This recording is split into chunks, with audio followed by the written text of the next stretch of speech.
nos auditeurs, bienvenue à toutes et à tous. Aujourd'hui, on va se parler gaming. Alors, longtemps considéré comme un loisir réservé aux enfants et aux ados, la pratique du jeu vidéo s'est répandue à vitesse grand V ces dernières années. Le secteur du jeu vidéo, que ce soit le software ou le hardware, est devenu en France la première industrie culturelle, mais aussi dans le monde avec près de 160 milliards de dollars de revenus générés l'an passé. En France, en 2020, ce sont environ 36,5 millions de joueurs qui jouaient régulièrement aux jeux vidéo, soit un Français sur deux.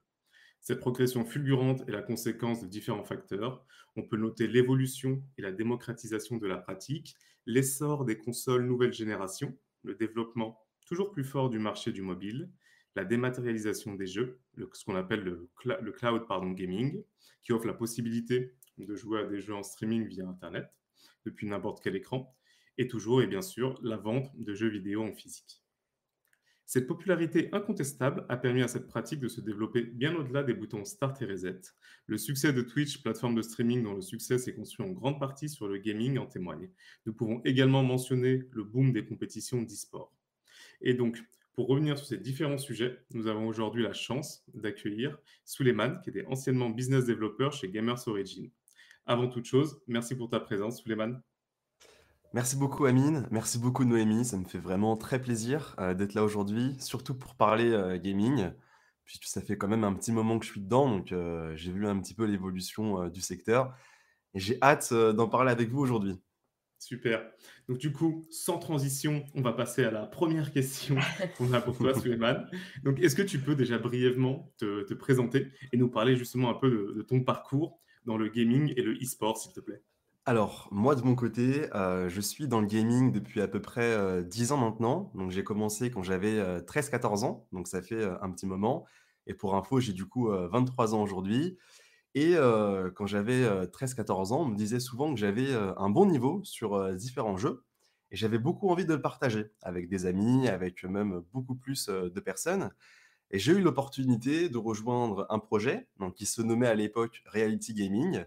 Et c'est un site qui proposait des astuces sur des jeux vidéo. Et de mon côté, j'ai rejoint le projet avec plusieurs casquettes. J'ai commencé en tant que community manager. Donc, je partageais mes astuces à moi sur certains jeux. Et au fur et à mesure du temps, le site a pas mal pris. Et il a atteint assez rapidement les 600 000 membres inscrits. Et il fallait du coup aussi le monétiser pour pouvoir gérer ce nombre d'utilisateurs qui commençait à être très conséquent. Donc j'ai pris la casquette ensuite de responsable des partenariats et je suis resté dessus à peu près 5 ans. Et à mes 18 ans, j'ai rejoint un nouveau projet juste après le lycée et juste avant aussi d'entrer en école supérieure qui a été Gamers Origin, qui est connu désormais comme un club e-sport majeur en France. Mais au début, c'était surtout une web TV qui était sur Twitch. Et en tout cas, j'ai eu le plaisir de voir ce projet bien développé en se lançant sur différents jeux qui sont désormais très populaires comme du League of Legends ou autres, et de voir ensuite maintenant le projet qui est quand même bien développé dans le secteur français et européen aujourd'hui. Et ensuite maintenant, j'ai, comme tu l'as dit Amine, quitté Gamers Origin il y a quelques temps, ça fait 3-4 mois maintenant, pour un nouveau projet que j'ai décidé de lancer, mais j'en parle un petit peu parce qu'il y aura aussi une partie jeux vidéo. Et ce projet, il se nomme Wikituto. Donc, c'est un projet qui a pour objectif de partager des astuces et des tutoriels. Et l'objectif aussi, c'est d'en faire dans l'univers du gaming et de ne pas quitter ce qui me plaît quand même pas mal. Merci Souleymane. Du coup, en effet, parcours déjà, très riche, même si, tu es très jeune, comme tu as pu l'indiquer. Tu l'as un petit peu mentionné, mais j'aimerais pouvoir faire un retour, un petit peu un point donc sur, enfin les 10 ans, dans lesquels tu as évolué dans le gaming et encore jusqu'à aujourd'hui. Comment tu as un petit peu observé l'évolution donc du gaming et notamment de sa perception? Parce que je trouve qu'au niveau de la façon dont on en parle aussi dans les médias, entre tout le monde aussi, on est passé un peu du loisir geek slash ado, si on peut s'exprimer ainsi, à quelque chose de beaucoup plus respectable, pardon, voire même de largement démocratisé à travers la population. C'est quoi ton sentiment à ce sujet? Alors, très clairement, ça a énormément changé en l'espace de 10 ans. Ça, je pense qu'on en est tous bien conscients. On est passé d'une image un peu geek, comme tu l'as dit, de quelqu'un qui est dans sa chambre avec sa part de pizza en train de jouer à un jeu vidéo, à quelqu'un qui est normal, à quelqu'un de respectable. Et ça, je pense qu'on le ressent aussi beaucoup dans les médias. Quand on compare certaines émissions qui avaient lieu il y a 7-8 ans à aujourd'hui, c'est quelque chose de beaucoup plus différent, grâce notamment à tous les événements qui ont lieu. Et je pense que ce changement, on l'a eu grâce aux mentalités qui ont évolué depuis le temps. Et pour un joueur comme moi, qui depuis tout petit baigne dedans, c'est toujours très plaisant, car je suis convaincu que le jeu vidéo, c'est quelque chose de bon, aussi bien sur le plan social et moral. Mais après, évidemment, il ne faut pas passer toutes ces journées entières dessus. Mais ça, j'aurais très bien pu le dire pour une autre plateforme. Ça peut être du streaming et ainsi de suite. Est-ce que tu y vois également, Souleymane, un impact un peu démographique? C'est-à-dire, au bout d'un moment, une génération qui a baigné dans le jeu vidéo, qui commence un petit peu, qui vieillit, et qui donc tire avec elle cette pratique et qui permet justement de sortir un peu de cette perception qui était peut-être un peu négative, mais qui était surtout la perception, très certainement, de personnes en fait qui ne pratiquaient pas. Alors évidemment, et ça je pense que, désormais les «nouveaux parents» entre guillemets, sont des personnes qui ont évolué aussi avec le gaming. Alors oui, avec les anciennes consoles comme la PlayStation 1, et ainsi de suite, mais c'est quand même des personnes Ou qui la Sega étaient Master System. exact. Donc c'est quand même des personnes qui étaient dedans. On peut aussi, je pense, parler un petit peu, des personnes qui ont à peu près, 30 ans, qui travaillent désormais dans des sociétés et qui font aussi progresser le gaming en investissant dans ce secteur parce qu'ils y croient et ils savent que, c'est un secteur qui n'est plus celui qu'on imaginait il y a quelques années, mais qui est bien une passion pour, de nombreux jeunes. Est-ce que selon toi, il y a eu un élément un peu game changer ou est-ce que de par ton expérience, la manière dont tu as observé tout ça, est-ce que tu as identifié un moment, un déclencheur où tu t'es dit, tiens, il y a des signaux faibles qui montrent que progressivement, en fait, le gaming se démocratise, redore un peu son blason, sort un peu des chambres pour enfants pour aller justement à la rencontre du plus grand nombre? Alors ça, on l'a bien remarqué et c'est marrant parce que, j'en parlais encore, tout récemment avec, des amis à moi. Moi, quand j'ai rejoint Gamers Origins en 2016, il y avait très, très peu de marques. Il y avait uniquement, des marques, endémiques du milieu. Donc une marque endémique, ça va être, un acteur qui a un lien direct avec le gaming. Donc ça peut être un constructeur, de PC, de manettes et ainsi de suite. Et aujourd'hui, on a vraiment beaucoup plus de marques qui sont dans l'univers et je pense que tout ça, on l'a eu, grâce au fait que le gaming, c'est plus une niche comme ça l'était avant. Désormais, on a des événements gaming qui sont d'envergure. On a aussi tout l'univers de l'e-sport qui évolue à vitesse, grand V, mais on a aussi, tous les influenceurs et la gamification de certaines marques qui ont contribué à ancrer le gaming dans la vie de tous les jours, comme quelque chose de normal et même comme quelque chose de positif. Mais justement, moi, c'est un peu, ma question, tu y as répondu, mais en même temps, c'est comme la question de l'œuf ou la poule, qu'est-ce qui impacte quoi? Est-ce que tu dirais que le gaming s'est démocratisé et a attiré, de plus en plus de personnes parce que justement les marques ont commencé à s'y intéresser, à investir de l'argent et donc forcément il y a la communication, la publicité qui va derrière aussi? Ou à l'inverse, justement, les marques ont commencé à s'y intéresser et à investir de l'argent parce qu'ils ont senti qu'il y avait une audience et que, dans ces cas-là, il y avait un potentiel justement, de monétisation? Alors pour moi, il y a un mix des 2. On a eu des marques qui sont arrivées vraiment au tout début et qui y ont cru, qui ont vu qu'il y avait des engagements qui étaient considérables avec, certains événements, certains influenceurs et les marques, vraiment on peut les citer sur le dos de la main, celles qui sont arrivées vraiment en première. Et je pense que, ces différents acteurs qui sont arrivés dans l'univers, qui ont eu des excellents retours de la part de la communauté, en respectant évidemment, tous les codes de l'e-sport et de l'univers du gaming, ça a vraiment poussé d'autres marques à également rejoindre ce secteur, à y investir, des budgets, en communication afin, de faire grandir, toute la notoriété globale qu'ils pourraient avoir auprès de la cible, des jeunes et donc celle qui suit l'e-sport et ça a, au fur et à mesure, attiré de plus en plus de marques qui ont vu que d'autres ont bien fonctionné et ça, en fait, c'est juste, le monde qui attire le monde. Oui, ça fait sens finalement, il y a pas mal de d'autres secteurs, dans le même cas. On essaye de faire la même chose en cybersécurité et malgré tout, je pense que ça va finir aussi par arriver, tout comme, ce qui se passe, dans le numérique de manière générale. Toi, du coup, enfin, tu l'as un tout petit peu indiqué, mais, concrètement, tu as commencé à jouer, à quel âge? Et tu plutôt quoi? Console, jeux, enfin micro gaming, ordinateur, raconte-nous. Ouh là, ça remonte à très, très loin cette histoire. Alors, moi, j'ai commencé à mes 5 ans. Alors, je sais que c'est jeune et certains pourraient penser que c'est peut-être trop jeune, mais j'étais en CP et pour la petite anecdote, je passais mon temps avant d'avoir une console dans le rayon jeux vidéo de Toys R Us quand ça s'appelait encore comme ça et à Noël, je m'en souviendrai, je pense, vraiment, toute ma vie, j'avais demandé sur le numéro du Père Noël une PlayStation 2 et comme par surprise, j'ai eu une Xbox qui arrivait au pied du sapin, donc j'ai commencé, Pas sur mal. console. Donc j'ai commencé, sur console et parmi mes premiers jeux, donc j'avais eu, un jeu de voiture parce que j'aimais beaucoup, tout ça et j'avais aussi commencé sur les Indestructibles et pour vous expliquer aussi un petit peu, moi de mon côté, je venais d'entrer en CP, je savais pas encore lire donc vraiment à des moments, je savais pas quoi choisir, dans mes missions, j'appelais ma mère et ainsi de suite et pour être tout à fait honnête, ça m'a vraiment poussé à apprendre à lire. C'est quelque chose qui m'a beaucoup aidé pour vraiment m'en sortir et me dire: «OK, là, je vais réussir ma mission et je vais la faire tout seul parce que quand ma mère, elle est pas là, je fais comment?» et ça m'a vraiment poussé, à apprendre, quoi. Et vous, sinon?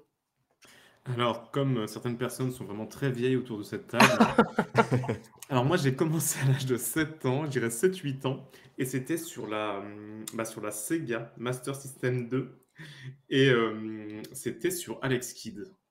Donc je sais pas si ça fait écho, si quelqu'un sait de quoi je parle, mais avec la tendance du rétro gaming, vous n'avez vraiment pas d'excuses. Vous devriez très bien identifier ce petit personnage avec une grande main. En fait, c'était un genre de Mario, mais version Sega. J'imagine que c'était le concurrent direct de Mario. Donc tu as commencé à 7-8 ans. C'est ça, je dirais 7, oui 7 ans, je dirais 7 ans, quelque chose comme ça. École primaire, début d'école primaire, donc ça doit être ça. Moi, Avec dans le ma jeu de plateforme. génération, typiquement, parce que je suis, entre vous 2, je dirais. Je sais que c'était déjà très, très développé. Moi, j'ai pas une grosse culture gaming en toute franchise. Je jouais beaucoup, en fait, en repas de famille quand mon cousin, ramenait sa Game Boy et où du coup, j'avais le droit de jouer à Pokémon et je trouvais ça vraiment trop cool. Sauf que j'avais pas le droit de sauvegarder ma partie parce qu'il y avait qu'une seule, sauvegarde possible sur la Game Boy et donc du coup, pour pas écraser la sienne, en fait, du coup, j'ai dû faire je pense le début du Pokémon jaune environ 60 fois. J'ai fini par le terminer, hein, notamment parce que ils ont ressorti de nouvelles versions Pokémon sur la Switch que j'ai aujourd'hui et donc là, j'ai enfin fini le jeu. Mais sinon, ouais, moi, c'était vraiment beaucoup dans les consoles finalement que ouais, mes cousins me repassaient éventuellement après en avoir acheté des nouvelles. Donc moi, je suis arrivée un peu sur le tard.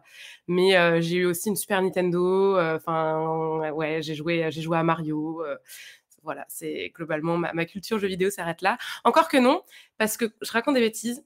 Quand on a eu notre premier ordinateur aussi à la maison, donc je devais avoir 10-11 ans, je dirais. Je jouais à des jeux, mais du coup, qui étaient sur logiciel. Donc, je sais pas si vous vous rappelez de Age of Empire, mais c'était quand même pour moi le Bien meilleur jeu du sûr, monde à l'époque. énorme classique, hein. Exact et il est toujours aussi populaire maintenant, hein, en soi, hein. Ah bah ouais, me dites pas ça parce que on n'est pas à l'abri que je le retélécharge et que j'y rejoue. Ouais. Et du coup, je pense que tu peux peut-être même l'avoir sur ton mobile, ce qui est encore plus dangereux. Sur ce, Noémie se déconnecte et va jouer aux jeux vidéo. Du coup, ce qui est assez drôle, c'est qu'on finalement, ça fait vraiment écho à ce qu'on disait en début de conversation. On voit qu'on est tous les trois, en fait, on a baigné et on a été bercés par le gaming depuis un peu notre plus jeune âge. Et du coup, on voit bien comment est-ce que en fait, ce succès peut se matérialiser d'autant plus aujourd'hui.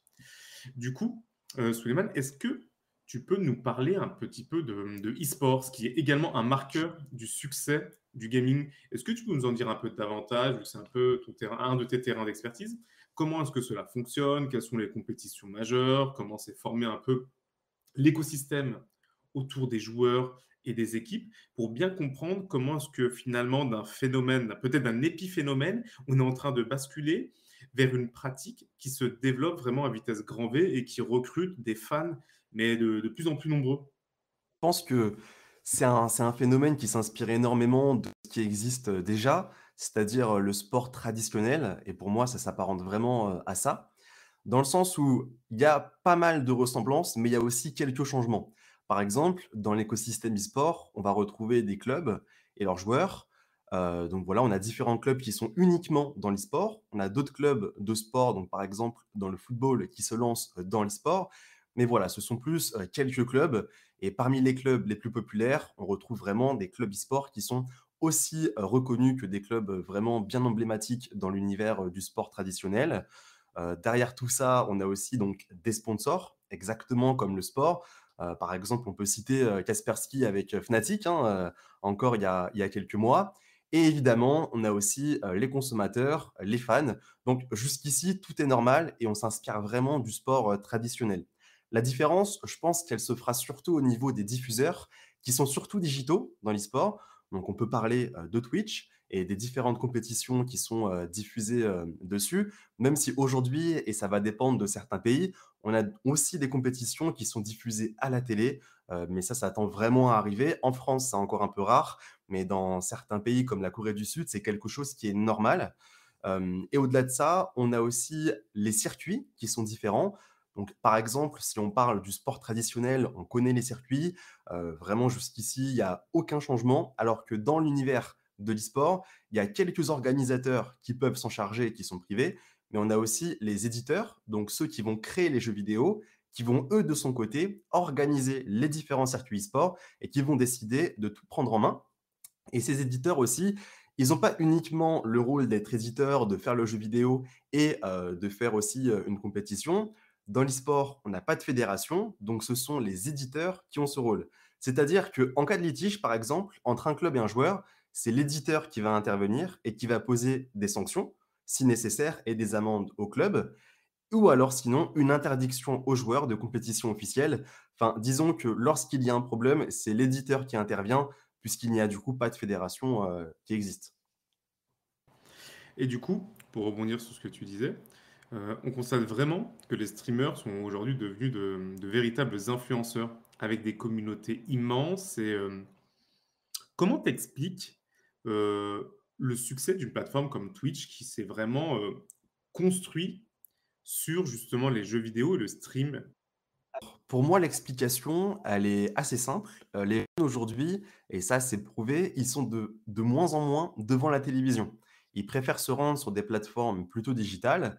Et je pense que Twitch, c'est aussi l'exemple parfait qui plaît aux jeunes. Ça mélange à la fois le streaming, mais aussi et surtout une interactivité pardon, avec le chat. Donc, on va discuter avec d'autres personnes, on rejoint une communauté, on discute avec cette communauté, on retrouve son influenceur préféré et vraiment, sur la plateforme, on a pas mal de choix. Si on a envie de regarder quelqu'un jouer à tel jeu, on peut. Si on a envie de regarder quelqu'un faire une activité hors du jeu vidéo, on peut aussi. Et c'est vraiment ce qui plaît aujourd'hui aux jeunes, c'est quelque chose de beaucoup plus naturel, qui se différencie de la télévision et qui va vraiment beaucoup plus leur parler. Super intéressant.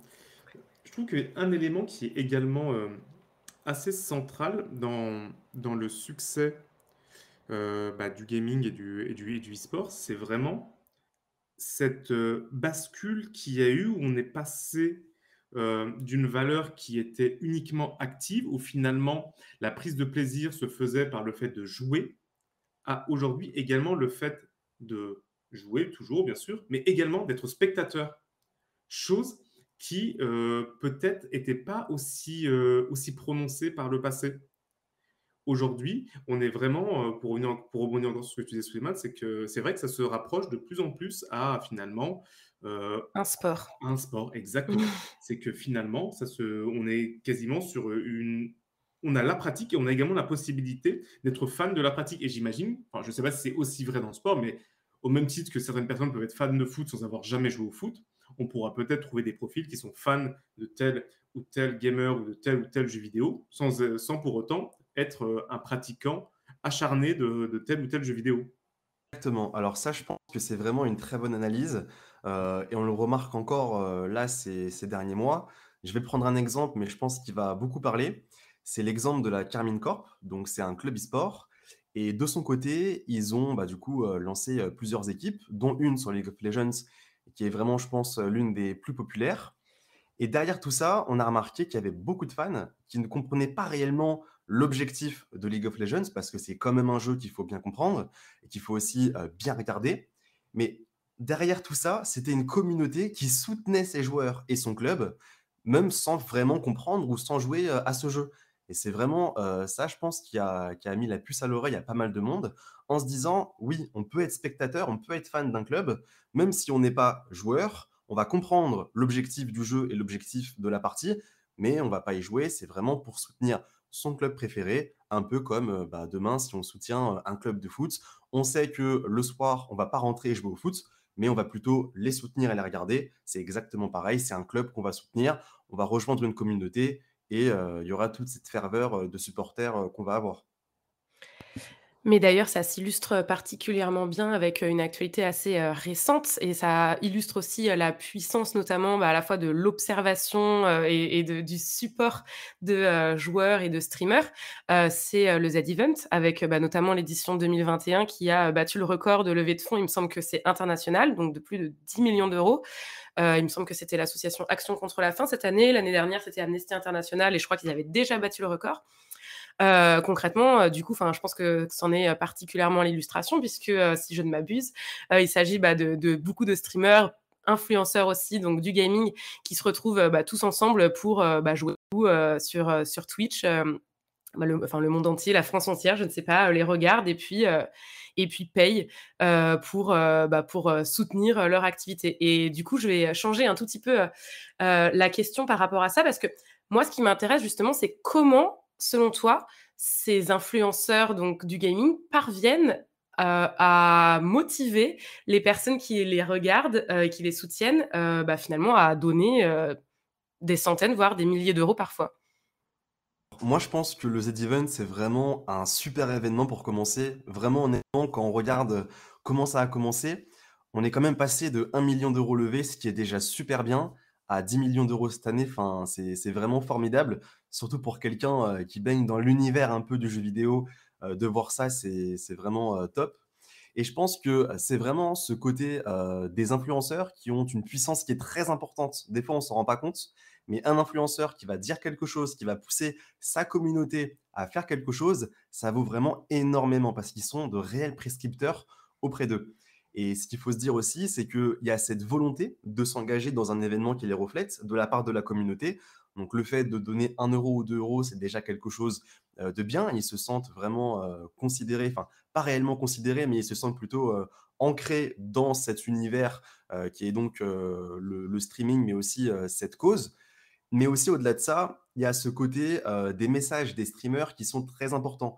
Parce que c'est eux finalement qui vont promouvoir l'association, c'est eux qui vont expliquer pourquoi c'est quelque chose qui est important et c'est grâce à tous ces messages que la communauté va participer. Alors évidemment, on est sur une audience qui est assez jeune, même si je pense que le Z-Event, on n'est pas du tout sur une audience qui a 15 ans, on est quand même au moins, sur du 20-30 ans. Mais au-delà de ça, il y a tellement de spectateurs que ne serait-ce que le fait de donner 1 ou 2 euros, ça a énormément contribué, sachant en plus que, alors j'ai plus le chiffre en tête, mais la moyenne de donation, c'était un peu plus de 10 euros.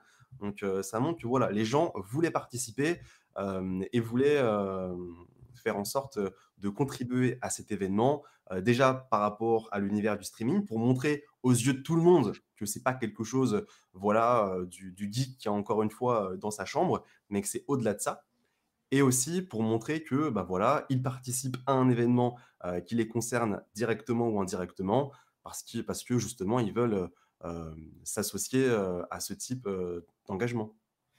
Et donc finalement, on peut s'attendre, ou en tout cas espérer, parce qu'en plus c'est quand même, pour des belles causes, que, se regroupent, tous ces streamers, que d'année en année, en fait, ils ne cessent de, lever, de plus en plus de fonds. Honnêtement, je l'espère. Alors déjà, quand on parlait à l'époque de 1 million d'euros, c'était super. Moi, je m'en rappelle très bien. C'était, «Ah, ils ont fait 1 million d'euros, impossible qu'ils refassent pareil, c'était la première année» et ainsi de suite.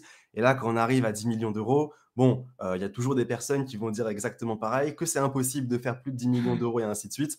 Mais moi, je suis convaincu que, d'année en année, ça fera record sur record et même si ça ne fait pas un record, 10 millions d'euros, c'est déjà un montant qui est considérable, vraiment énorme et je pense qu'on peut être super fier parce que c'est pas du tout quelque chose qui est fait dans d'autres pays. C'est vraiment très français de s'engager autant et je pense vraiment, oui, qu'on peut en être, super fier.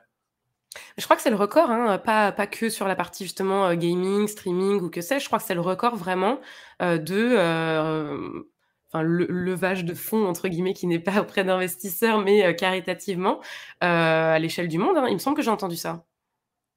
Alors, j'ai pas le chiffre en tête, mais honnêtement, ça m'étonnerait pas spécialement, mais ça montre encore une fois que, en tant que Français, on aime aussi, s'engager sur, ce type, d'action et pour nous, je pense que c'est vraiment, quelque chose de très positif, surtout que c'est alors pas directement lié aux jeux vidéo parce que oui, le Z-Event, c'est sur Twitch, et cetera, mais on a eu aussi, pas mal d'actions qui étaient, hors jeux vidéo, mais plus, activités, par-ci par-là.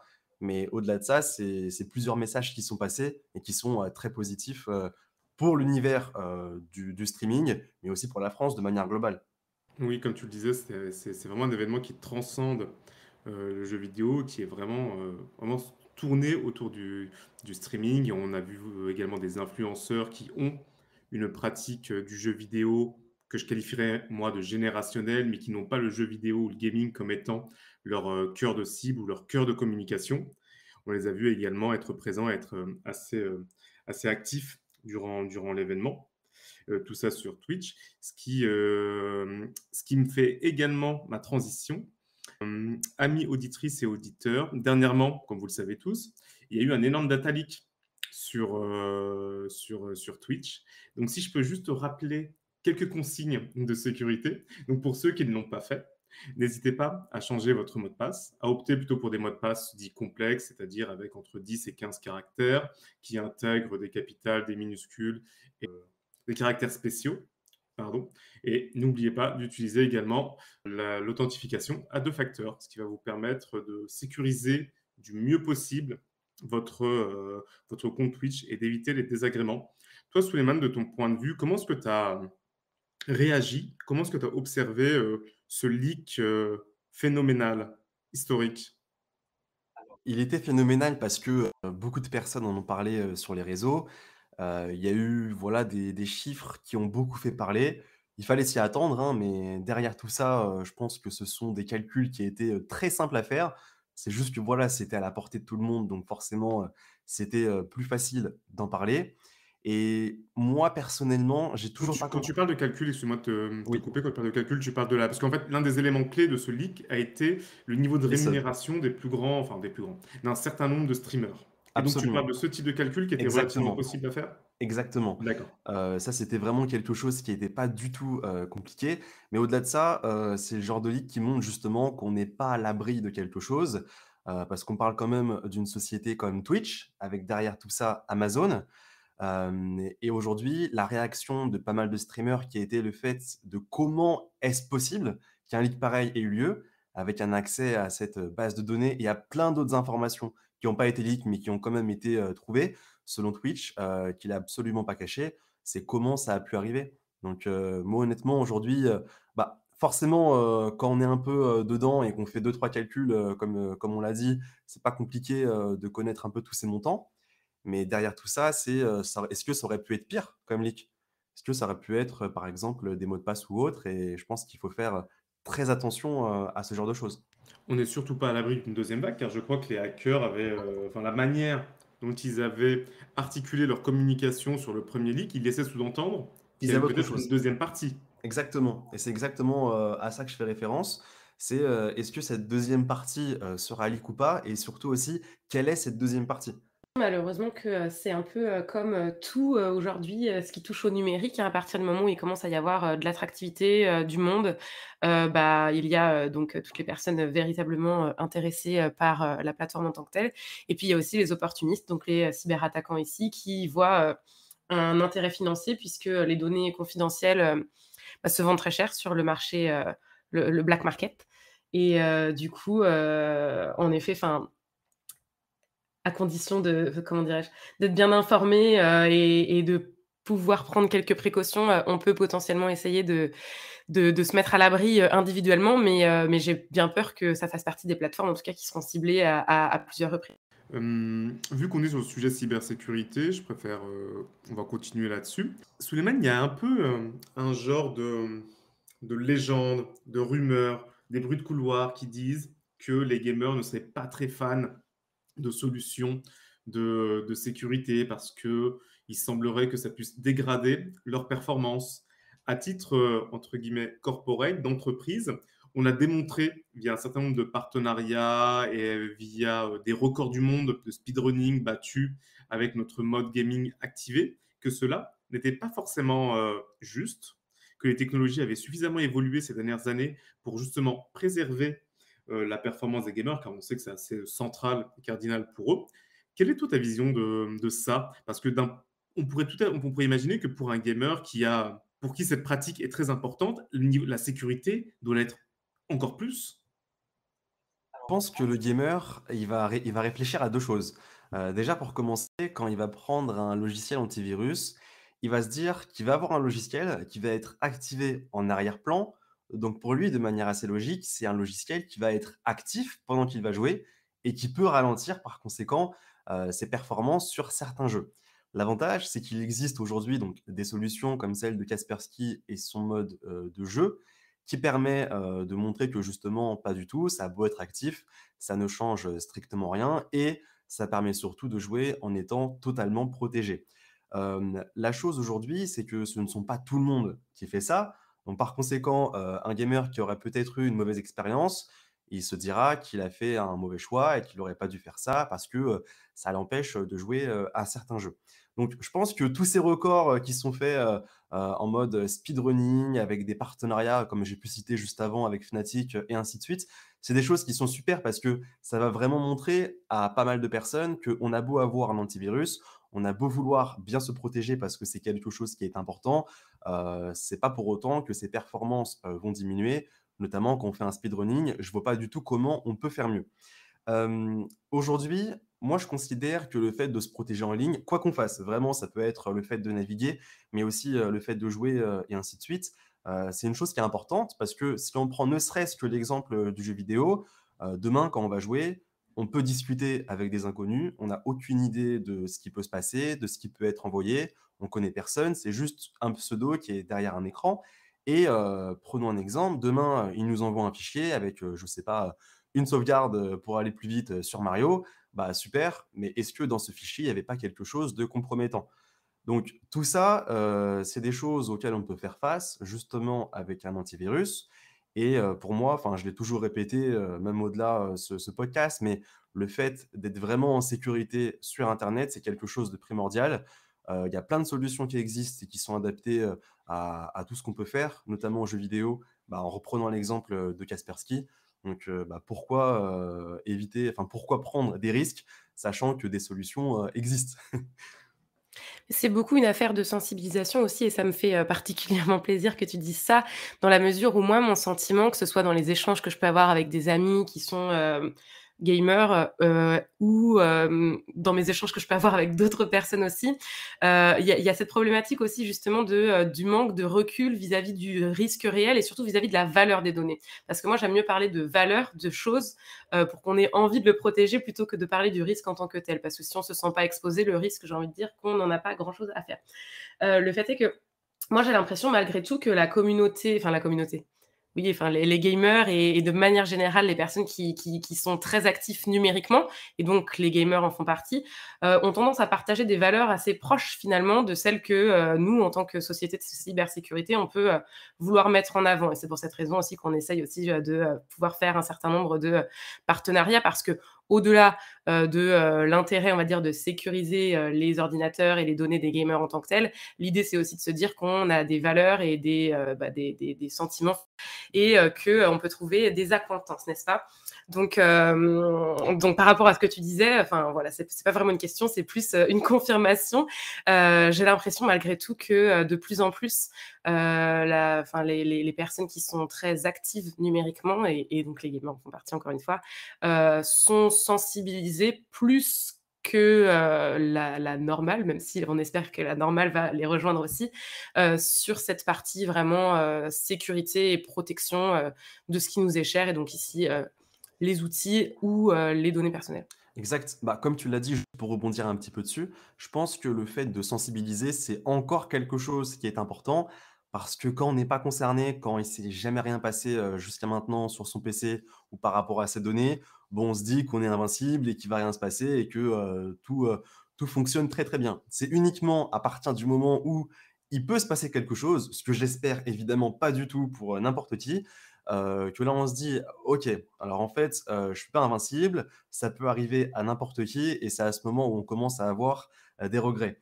Donc c'est pour ça que cette partie vraiment sensibilisation, elle est très importante, notamment quand on parle de solutions, comme celle-ci, complètement. Si on changeait un petit peu de sujet, on voit qu'une tendance est en train de se développer très fortement, celle du cloud gaming. On voit également qu'il y a un certain nombre d'acteurs qui décident un petit peu de préempter ce territoire, comme Netflix. Quelle est toi déjà, Souleymane, ta vision du cloud gaming et que penses-tu de l'arrivée de certains acteurs peut-être plus généralistes dans le secteur du gaming? Est-ce que tu y vois une possibilité de démocratisation? Est-ce que tu vois plutôt un géant qui va venir altérer la philosophie ou la nature ou l'ADN du gaming? Comment tu te positionnes par rapport à ça? Moi, je pense que le cloud gaming, ça a déjà commencé depuis, quelques années, maintenant. On a eu, quelques solutions que je peux citer, comme Shadow, comme, Google Stadia, le PlayStation Now pour les personnes qui sont sur la console, même Black Nuts, hein, qui est français. Et au-delà de ça, je pense que Netflix va indirectement y contribuer en nous y habituant à tout ça, à ce cloud gaming et ainsi de suite. Mais ensuite, je pense qu'on aura d'autres acteurs qui vont venir nous permettre d'en profiter. Ça peut être ceux qu'on a cités juste avant, mais aussi d'autres. Et il faut se dire que le cloud gaming, ça présente pas mal d'avantages. Ça peut être des avantages par rapport au prix, ça peut être le fait de les louer, ça peut être vis-à-vis des performances. On peut avoir de très bonnes performances pour pas trop cher grâce justement au cloud gaming. Et tout ça réuni, je pense que ça peut permettre, alors peut-être pas vraiment aux gamers à 1000% qui sont vraiment habitués des PC, mais en tout cas dans un premier temps à la ménagère d'avoir une bonne machine à la maison grâce au cloud gaming et de jouer à certains jeux. Je reprends l'exemple de Black Knot, mais il y a vraiment énormément de jeux qui sont dedans, qui sont super sur le plan familial pour jouer en famille, autour d'un repas de famille et ainsi de suite. Et je pense que c'est ça qui va permettre de commencer avec le cloud gaming et progressivement d'évoluer. Et peut-être même, ça ne m'étonnerait pas, mais en tout cas pas tout de suite, qu'on aura uniquement du cloud gaming, mais bien plus tard, euh, et qu'on sera tous habitués finalement à ça, grâce aux performances d'une connexion, l'arrivée de la 5G pour tout le monde et ainsi de suite, qui va vraiment y contribuer. Merci Souleymane. Je vous propose de basculer sur un petit quiz battle. Alors déjà, la forme, la nature, est-ce que vous voulez jouer ensemble ou est-ce que vous voulez jouer l'un contre l'autre? J'ai des questions à vous poser. Bah, Alors, j'ai aucune chance. alors tout dépend des C'est pour ça questions que qu'on tu peut vas jouer. poser. Est-ce que Vous tu préférez jouer en équipe? Ouais, je pense, on hein. peut jouer en Enfin, équipe? moi, Oui. personnellement, quand je sais que je vais perdre, moi, je suis un peu mauvaise perdante. Donc, Ah quand je voilà, sais que je suis en posture de compétitrice. perdre, j'aime mieux jouer en équipe. Et oui. Et Très moi, bien. comme je te l'ai dit, je suis quelqu'un qui aime beaucoup partager et aider, donc il n'y a aucun problème pour aider Noémie. Quel homme. C'est C'est beau. beau. Très bien. Alors, donc, je vous ai préparé quelques questions. En fait, l'idée, ça va être, je vais vous interroger sur les jeux vidéo qui ont le mieux fonctionné en 2020. Donc, selon vous, Ah, sur console, en 2020, quels ont été les jeux qui ont le mieux marché, qui ont été les plus populaires? On peut aussi, on va se concentrer sur les trois premiers. Alors, les 3 premiers, est-ce que tu nous donnes des indices ou est-ce que c'est vraiment de manière globale? Tu Non, nous non, laisses je ne donne pas choisir d'indice, à moins que vous en vouliez. Le c'est sur premier, console, hein, t'as dit, sur hein. console, sur exactement. Le console. seul indice que je vous donne, enfin le seul indice. Et le Ok. premier est un jeu de sport. Ce que j'allais dire, c'est FIFA, non? Exactement. Ouais, c'était sûr. Parce qu'il y a un truc, voilà, je vais vous raconter ma vie, mais ça va prendre 2 secondes, que vous ignorez sur moi. Lorsque j'étais étudiante, j'ai travaillé tout un été en tant que représentante commerciale et les produits que je vendais, c'était des jeux vidéo. Et du coup, c'était il n'y a pas si longtemps que ça. Et du coup, pendant tout cet été-là, le jeu largement le plus vendu partout, c'était le FIFA. À l'époque, ça devait être 2015 peut-être. Donc voilà, c'était Et pas si je me récent, trompe récent. pas, Mais du coup, si ça n'a pas changé, et ça n'a pas changé, et si je me trompe pas, FIFA, c'est aussi le premier bien culturel le plus vendu en France, si je ne me trompe pas. Tout à fait. Bon. Tout à fait, tout à fait. Alors donc, vous avez le premier. Le deuxième. Est-ce que sur console, on n'aurait pas un Call of Duty? Alors, on a en effet un Call of Duty Black Ops Ok, qui est à la troisième position. Et là, il nous manque la ok. deuxième position, qui est un jeu beaucoup plus familial, beaucoup plus grand public. Alors, je pense l'avoir. Je Ah, pense, alors, Minecraft. pour moi, non, c'est pas ça. Ah, ah, pardon. c'est pas Minecraft. Est-ce que ce serait pas un jeu sur Switch, par exemple, qui serait familial et accessible à tous? Écoute, je te laisse me proposer un jeu. J'ai envie de te dire. Donc, tu m'as dit en 2020. 2020, oui. J'ai envie de te dire Animal Crossing. Exactement. Ah. C'est beau. C'est beau, c'est beau, c'est beau. Bravo. Donc, Moi, on a j'aurais dit FIFA en Just Dance numéro alors, 1. tu vois. Heureusement qu'on est en équipe. C'est beau. Maintenant, la même chose sur PC. Alors sur PC, ça c'est beaucoup plus compliqué parce que de mémoire, les jeux comme FIFA, c'est beaucoup moins vendu sur PC. Mais si je peux vous donner un indice, le premier est également lié au sport, mais sous un angle un peu différent. Un jeu auquel j'ai énormément joué. Cet indice Un n'a pas jeu, beaucoup vous aider, hein. On est d'accord. un jeu auquel tu as énormément joué. Et du coup, quel est ce jeu Sport, auquel tu as énormément joué, Amine? sport, foot, Ah, mais foot. Ah, est-ce que ce serait pas Football Manager? exactement, Football Manager. C'est Donc vrai que sur Football PC, Manager, qu'est-ce ouais, que c'est, Noémie? C'est un jeu de Merci. foot où tu ne joues pas au foot. Où en fait, tu fais du management d'équipe. Tu gères D'accord. tes budgets, tes recrutements, les entraînements. Tout est sur la partie extra sportive, c'était pas le ouais, terme, mais disons que tu es dans la peau d'un coach. c'est ça. Ok, intéressant. Alors, il vous en reste encore 2 à trouver en PC gaming. En 2020, alors j'ai plus l'année de sortie de Among Us, c'est ça qui m'embête et j'ai un doute sur le 2020 ou avant. Les jeux, pardon, parce que là, du coup, je vais me ridiculiser en public, mais les jeux comme Fortnite, c'est sur PC ou sur console? Alors c'est un mix des 2, Ok. mais Amine a dit les jeux les plus vendus. C'est Ok. ça. Fortnite, c'est un jeu gratuit, donc Ah, je le voilà. considère Donc pas je suis comme ridicule, excusez-moi. après, c'est pas les jeux les plus téléchargés, on est d'accord, Amine? On est tout à fait d'accord. C'est les jeux les plus vendus.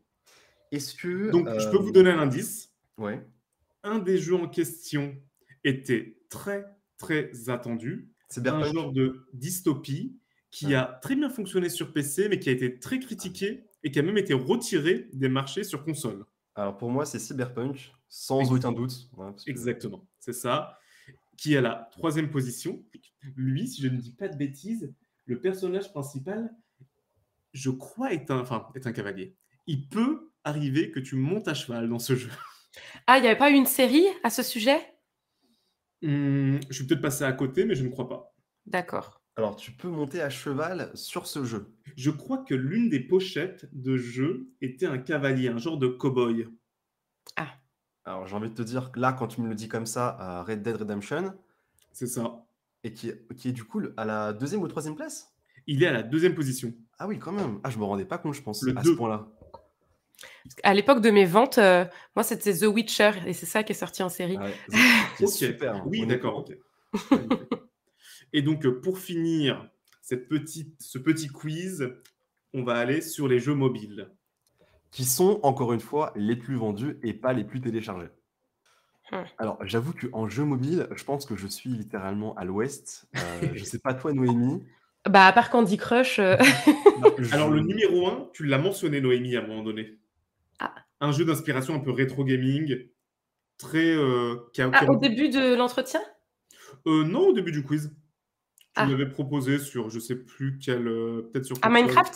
Exactement. Ah, Ok. On retrouve oui. Minecraft. Exact. En 2e position, on retrouve un jeu extrêmement populaire qui est l'adaptation d'un jeu de société. Le Extrêmement Monopoly? populaire. Le Monopoly. Voilà. Ouais, le Et Monopoly. en numéro 3, je ne connais pas ce jeu. Donc je ne pourrais pas vous donner l'indice, tout simplement. C'est un Mais jeu quel est qui son nom quand même? Oui, je pense que voilà. Bah, je vais vous le donner. Voilà. Et là, c'est Plague. Alors, je connaissais pas du tout. Enfin, je sais pas Ah, toi, mais si, Noémie. mais moi je connais. Enfin, en tout cas, le nom. Ça, enfin, c'est très, enfin, c'est terrible quand on sait la situation dans laquelle nous sommes en 2021 depuis 2 ans. Mais concrètement, si je ne m'abuse, ce jeu Plague, en fait, l'idée c'est de réussir à tuer l'intégralité de la population avec un virus. Très Genre d'actualité. Plague, Dans le telle contexte, épidémie en fait, enfin la peste. Voilà. D'accord. D'accord. Bah, c'est assez drôle de le voir sur le podium, comme quoi il n'y a pas de hasard, hein. C'est assez terrible. Très bien. Bah, écoutez, j'espère que vous avez pris du plaisir pendant ce quiz. Beaucoup. Honnêtement, bah, merci Super. beaucoup à tous les 2 Merci. de m'avoir invité. Eh bien, alors pour conclure, si vous n'avez rien d'autre à ajouter, je dirais vive le gaming. Vive le gaming. À très Vive le bientôt gaming. pour un nouvel épisode de Cyberpop. Merci à vous deux. Merci. Merci.